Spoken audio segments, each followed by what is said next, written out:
How to get McDonald's working promo code. Welcome back to the channel, and let's start with the video. For this, open up a browser that you prefer on your device.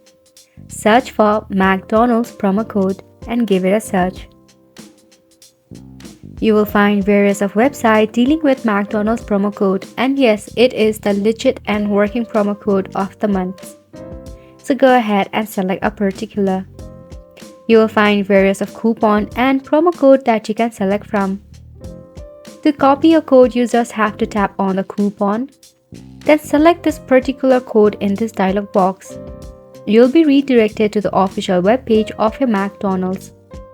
Once you have received your promo code, now to redeem it, the process is pretty simple. Select any of the meal item that you want to purchase. Select the quantity, then select the option of Next. You have to tap on Add to Cart. Once it is added to a cart, you can shop more if you want to. If not, you can just go ahead and select the option of View Cart to check out. Now when you are checking out, you have to make sure you are logged into your McDonald's account.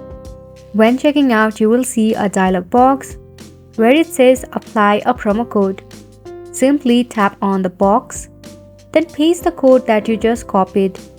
You will see a substantial discount on your grand total, and that is how you know the code has applied. And that's all for the video as well. Thank you so much for tuning in.